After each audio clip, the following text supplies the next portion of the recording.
जय हिंद। मैं सुरेंद्र कुमार आप सभी का अपने चैनल पर स्वागत करता हूं।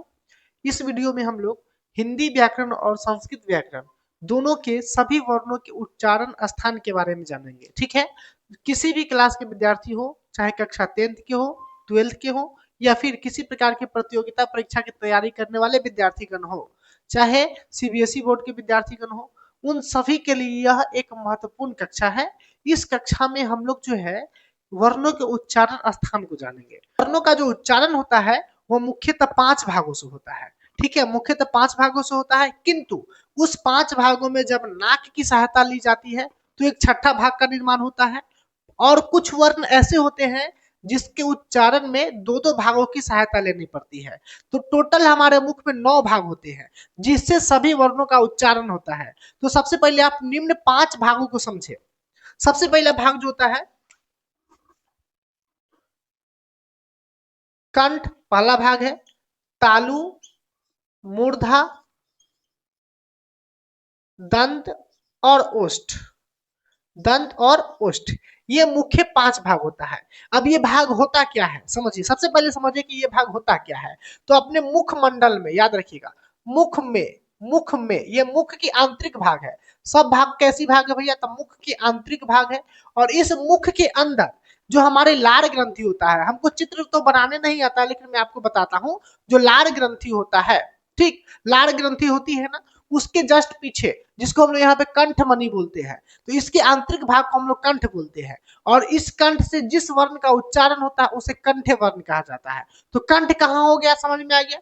तो कुछ वर्ण ऐसे होते हैं जिसका उच्चारण डायरेक्ट कंठ से होता है। चलिए, दूसरा होता है तालु, जो हमारे मुख में जीभ है। हमारे मुख में क्या है, जीभ है।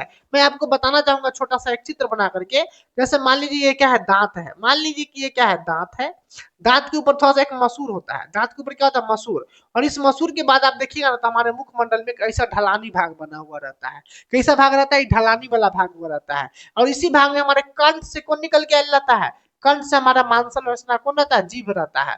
यहाँ पर जो होता है हमारे कंठ होते हैं, ये क्या हो गए, कंठ हो गए नीचे की ओर। ठीक है, और इसके बाद जो जीभ जो है, जो जीभ का छत हुआ, जो हमारे मुखमंडल में जीभ का जो छत हुआ, उस जीभ का छत को हम लोग क्या बोलते हैं, तालु बोलते हैं। जो बड़का सा ढलानी भाग है ना, दांत है, दांत के जस्ट ऊपर आइएगा ना, तो दांत जो है एक मसूर में लगा हुआ है। और इस मसूर को हम लोग बोलते हैं मूर्धा। इस मसूर को हम लोग क्या बोलते हैं, मूर्धा। और इस मसूर से ऊपर भी जब थोड़ा सा जीभ को और ऊपर खसकाइएगा तो एक ढलानी भाग आएगा। एक ढलानी भाग आएगा जिसे जीभ का क्या बोलते हैं, छत बोलते हैं। तो उस ढलानी भाग को तालु कहा जाता है। उसके जस्ट आगे जिसमें दांत लगा हुआ है वो मूर्धा हो गया। और एक हो गया दांत। तो दांत तो आप जानबे करते हैं। तो उच्चारण में दांत के हमें आंतरिक भागों से मतलब रखना है। जब हम उच्चारण करेंगे ध्वनि का, तो जीभ जो है दांत के आंतरिक भागों में सटेगा, तब जाके वर्ण का उच्चारण हो पाएगा। और एक बाहर से तो आप जानबे करते क्या होता है, ओष्ठ होता है। तो मुख्यतः 5 भाग, एक कंठ हो जाएगा जो कि क्या होता है, तो लार ग्रंथि के नीचे होता है। ठीक है, उसके बाद तालु हो जाएगा। ठीक, दूसरा जिह्वा के छत को ही तालु बोलते हैं। मूर्धा, जिसमें दांतें जो होती है लगी होती है, उस मसूर को ही मूर्धा कहते हैं। दंत खुद एक दांत है, उच्चारण स्थान है। और एक ओष्ठ है। ठीक, तो ये मुख्य 5 भाग उच्चारण स्थान में हो गए। इसके अलावा कुछ वर्ण ऐसे होते हैं जो इस पांचों वर्ण के साथ साथ जिसमें नाक की सहायता ली जाती है, तो एक छठा उच्चारण स्थान अनुनासिक निकलता है। कुछ वर्ण ऐसे होते हैं जिसमें दो दो वर्णों का उच्चारण, दो दो उच्चारण स्थानों की सहायता होती है। तो इस प्रकार से टोटल 9 उच्चारण स्थान हमारे मुख के अंदर वर्णों के आधार पर देखे जाते हैं। ठीक है, अब वो 9 उच्चारण स्थान कौन कौन से हैं उसके बारे में हम एक से जानेंगे। ठीक है, तो टोटल कितने उच्चारण स्थान है, 9 उच्चारण स्थान है। जिसमें से पहला जो होता है, पहला स्वयं कौन है, कंठ है। पहला तो कंठ हो जाएगा। दूसरा तालु है। ठीक है, तीसरा मूर्धा है। तीसरा मूर्धा है। चौथा दंत है। चौथा दंत है। पांचवा ओष्ठ है। छठा छठा नासिका है। सातवां कंठ तालु है। आठवां कंठ ओष्ठ है। नौवां दंत ओष्ठ है। देखिए, कंठ ओष्ठ को कहीं कहीं आपको कंठ ओष्ठ न लिख के डायरेक्ट कंठ से भी लिख देता है। दंत ओष्ठ को डायरेक्टली दंतौष्ठ्य भी लिख देता है, ठीक है।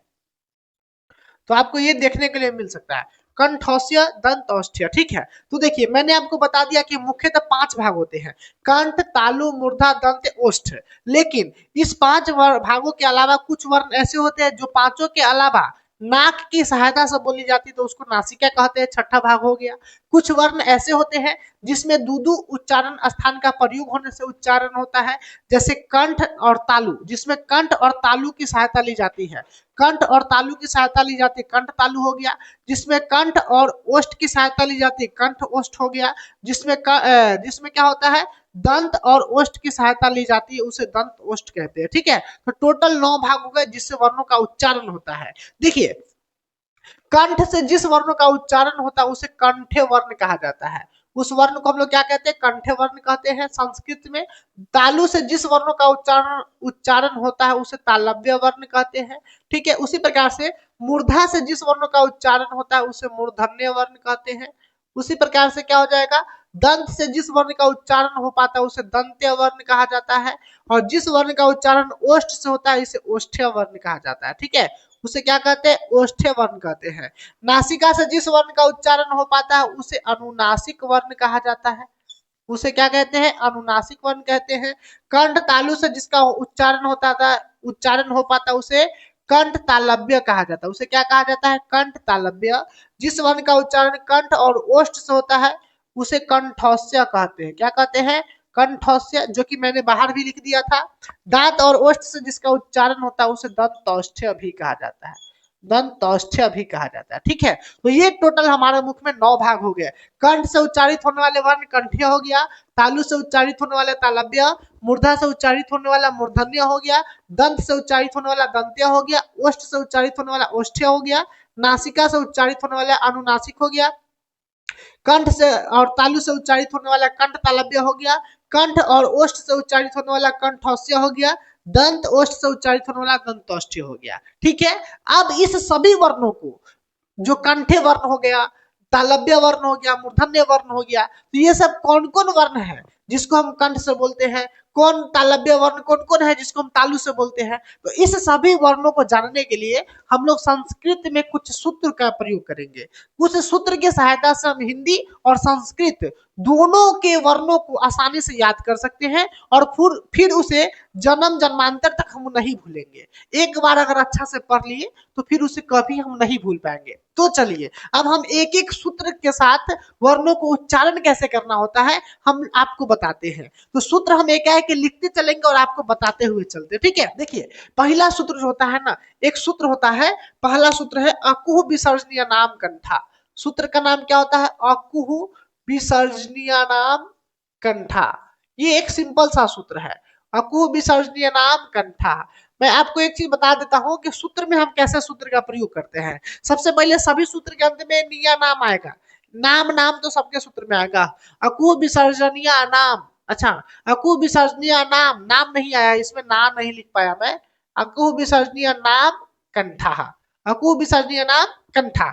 इस सूत्र से क्या होगा, तो नाम जो आया है वह सूत्रों के समाहार के लिए नाम का प्रयोग हुआ है, ठीक है। और उसके बाद वर्णों में क्या होता है, सूत्रों में क्या होता है कि जब लघु वर्ण का चर्चा होता है तो उसमें दीर्घ वर्ण का स्वयं समावेश होता है, आगम होता है, तो हम दीर्घ वर्ण को भी लेंगे। लघु वर्ण की चर्चा से दीर्घ वर्ण को भी लेना पड़ेगा। उसके बाद कु से जो अनुदात होता है, कु चू टू तू प पू, उस यानी कहने का मतलब क्या आता है कि वर्गों को दर्शाने के लिए क वर्ग को दर्शाने के लिए कु का प्रयोग करते हैं संस्कृत में, प वर्ग को दर्शाने के लिए पू का, च वर्ग को दर्शाने के लिए चू का। तो इस प्रकार से अगर कु वगैरह लिखा रहे तो इसका मतलब केवल कु नहीं है, इसका मतलब है उस वर्ग को दर्शाता है, ठीक। तो हम इस प्रकार से प्रयोग करेंगे। चलिए तो एक सूत्र है, पहला सूत्र अकु विसर्जनीय नाम कंठा। इस सूत्र से कौन कौन से वर्णों को बोले जाते हैं, तो अ से मैंने बताया लघु दीर्घ दोनों को लेंगे तो अ और आ हो जाएगा, कु से क वर्ग हो जाएगा, कु से क्या हो जाएगा, क वर्ग हो जाएगा, विसर्ग उसके पहले क्या है ह वाले वर्ण हो जाएंगे, ह जो है ह उसका उच्चारण कहां से होगा, कंठ से होगा, और विसर्ग, और क्या हो जाएगा विसर्ग, विसर्ग मतलब बोले तो विसर्ग। संस्कृत में विसर्ग की बहुत महत्वता होती है, संस्कृत और विसर्ग की महत्वता ना हो ऐसी कोई बातें नहीं है। चलिए उसी प्रकार से एक सूत्र दूसरा सूत्र को हम लोग समझेंगे। दूसरा सूत्र क्या कहता है, तो दूसरा सूत्र तालु, यानी कौन कौन से वर्ण है जिसको हम लोग तालु से बोलते हैं। तो इसको याद करने के लिए हम सूत्र याद रखेंगे, ईचू यसानाम तालु, ईचू यसानाम तालु, बस सिंपल सा सूत्र है, ईचू यसानाम तालु, यानी तालु से कौन कौन से वर्ण को बोलते हैं। तो तालु से कौन कौन से वर्णों को बोलते हैं, तो क्या हो जाएगा, ई से छोटी ई और बड़ी ई दोनों ई का समावेश हो जाएगा, चू से चवर्ग हो जाएगा, चू से क्या हो जाएगा, चवर्ग हो जाएगा, य से य हो जाएगा, और सा बोले तो तालाब्य स हो जाएगा। तो इसका नाम भी तो तालाब्य स इसीलिए पड़ा है क्योंकि यह तालु से बोला जाता है। मूर्धन्य सा का नाम मूर्धन्य सा क्यों पड़ा, क्योंकि मूर्धा से बोला जाता है, और दंत सा दंती से दांत से बोला जाता है, इसीलिए उसको दंती सा कहते हैं। ठीक है, तो तालु यानी बोले तो तालु से कौन कौन से वर्णों को बोलते हैं, तो ईचू यसानाम, यानी ई से दोनों ई हो जाएगा, चू से चवर्ग, य और तालाब्य स, ये जो वर्ण है इसका उच्चारण कहां से होता है, तालु से होता है। इसी प्रकार से हम एक सूत्र और देखेंगे जिससे हम लोग जानेंगे कि मूर्धन्य वर्ण कौन कौन सा है, जिससे मूर्धा का यानी मूर्धन्य वर्ण कौन कौन सा है, यानी मूर्धा से जिसका उच्चारण होता है। तो सूत्र होता है रीटू रीटू रसानाम, ऋतु रसा नाम, ऋतु रसा नाम मूर्धन्य, ऋतु रसा नाम मूर्धा कहिए। ठीक है, तो सूत्र हो गया ऋतु रसा नाम मूर्धा, यानी कहने का मतलब क्या हुआ कि मूर्धा से कौन कौन से वर्णों को बोलेंगे, तो री से, तो री तो हो गया ऋषि वाला री भैया। अच्छा, री के साथ साथ इसमें क्या होता है, तो एक लुरु भी होता है संस्कृत वर्णों में। देखिए री हो गया ना, और री में री की मात्रा लगा दीजिए तो लुरु हो जाता है। तो संस्कृत में जो होता है इसका प्रयोग होता है, यह एक स्वर होता है संस्कृत में, हिंदी में नहीं होता है। तो री लुरु हो जाएगा। ठीक है, उसके बाद टू से टवर्ग हो जाएगा, र है तो र हो जाएगा, और स है कौन सा है, मूर्धन्य स है, तो मूर्धन्य स का उच्चारण कहाँ हो गया, मूर्धा हो गया। उसी प्रकार से दांत से कौन कौन से वर्णों को बोला जाता है, तो उसके लिए हम एक सूत्र याद रखेंगे। कौन सूत्र याद रखेंगे भैया, तो लिरितु लसानाम दंता, लिरितु लसानाम दंता, सिंपल सा सूत्र है, लिरितु लसानाम दंता, यानी कहने का मतलब है कि लिरि संस्कृत में एक स्वर होता है, हिंदी में इसका स्वर नहीं होता है, हिंदी में यह स्वर नहीं होता है, हिंदी में गायब हो जाता है। लिरि हो गया, तू से क्या हो जाएगा, त वर्ग हो जाएगा, तू से क्या हो जाएगा, त वर्ग हो जाएगा। ल है तो ल वर्ण का उच्चारण दांत हो गया। उसी प्रकार से स है, दंती स है, तो दंती स का उच्चारण क्या हो जाएगा, दांत हो जाएगा। ठीक है विद्यार्थियों, इतना में कोई दिक्कत नहीं है। चलिए अगला सूत्र है ओष्ठ से। ओष्ठ से कौन कौन सा वर्ण को हम लोग बोलते हैं, तो उसको जानने के लिए हम एक सूत्र का प्रयोग करेंगे। सूत्र का नाम क्या है, उपपद्यमानिया नाम, उपपद्यमानिया नाम ओष्ठः। ठीक है, उपपद्यमानिया नाम ओष्ठः। ठीक है, इस सूत्र से हम लोग क्या कैसे याद रखेंगे, तो इस सूत्र से याद रखना, उ से तो दोनों उ का चर्चा हो रहा है, लघु उ और दीर्घ उ दोनों उ का चर्चा हो रहा है, ह्रस्व का दीर्घ का। पु से प वर्ग, पु से प वर्ग की चर्चा हो रही है। उपपद्यमानिया देखिए, तो उ से दोनों उ हो गया, पु से प वर्ग हो गया, और उसके बाद उपपद्यमानिया एक वर्ण भी होता है। तो उपपद्यमानिया वर्ण कौन सा है भैया, तो देखिए जिस वर्णों को लिखते समय जैसे प लिखा जाता है और फ, ये दो ही वर्ण उपपद्यमानिया होता है। इसको लिखने से पहले उसके पूर्व में एक चिन्ह इस प्रकार से दे दिया जाता है। तो ये जो होता है उपपद्यमानिया वर्ण होता है। इसके बारे में हमने विस्तार से अपने चैनल पर अपने वर्ण विचार के चैप्टर है उसमें पढ़ा रखा है। तो जो बच्चे को समझना होगा, चाहे विद्यार्थियों को समझना होगा, आप वहां पर से आप समझ सकते हैं। ठीक है, तो उप और फ ये उपपद्यमानीय वर्ण है, तो इसके पहले हम इस प्रकार का चिन्ह लगाएंगे, तो इसका भी उच्चारण कहाँ हो जाएगा, ओष्ठ हो जाएगा। ठीक है, उसी प्रकार से एक सूत्र, अगला सूत्र के माध्यम से हम देखेंगे कि अनुनासिक वर्ण कितने हैं। तो सबसे पहले अनुनासिक वर्ण की संख्या हम देख लेते हैं, तो 5 होता है। कितनी संख्या होता है, 5 होता है।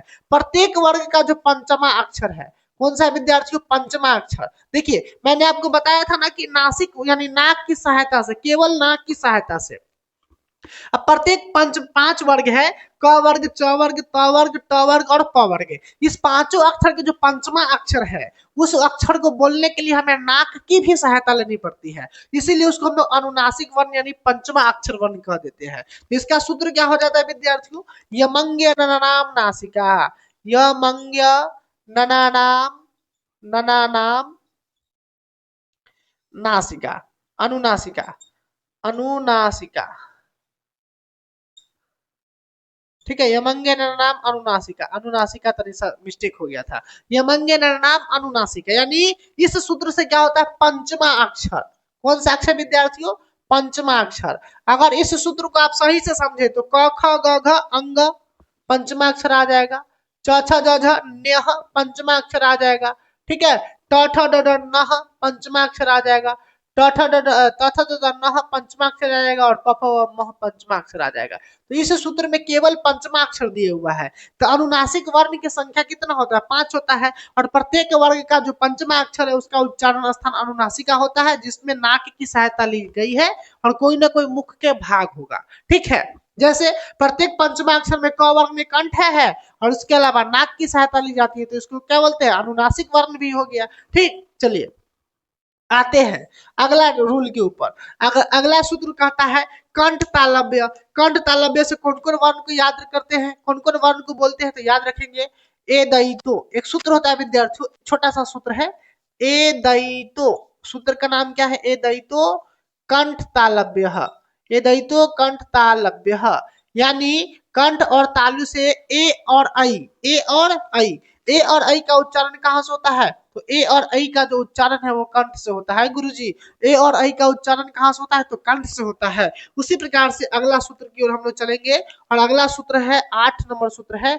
यह सूत्र क्या कहता है, कंठस्य वाले, यानी कंठ और ओष्ठ से कौन कौन वर्ण बोले जाते हैं, तो सूत्र होता है ओ दौतो, ओ दौतो कंठस्य, ओ दौतो कंठस्य, यानी कंठ और ओष्ठ से बोले जाने वाले वर्ण कौन है, तो सिंपल सा है ओ दौतो, यानी ओ और औ, ओ और औ, यही दो वर्ण है जिसका उच्चारण कहाँ से होता है, तो भैया कंठ और ओष्ठ से होता है। और एक लास्ट सूत्र है जिससे हम देखेंगे एक लौता वर्ण बचा हुआ वह है, एक लौता वर्ण बचा हुआ कौन सा है, वह, तो इसका सूत्र होता है वकारस्यः, वकारस्यः क्या होता है, वकारस्य दंतौष्ठ्य, दंतौष्ठ्यः, यानी दांत और ओष्ठ से कौन कौन से वर्ण को बोलते हैं, तो वकारस्यः, वकार वाले वर्ण, केवल वकार, केवल वकार, यानी वह जो है इसका उच्चारण कहाँ से होता है, दांत से होता है।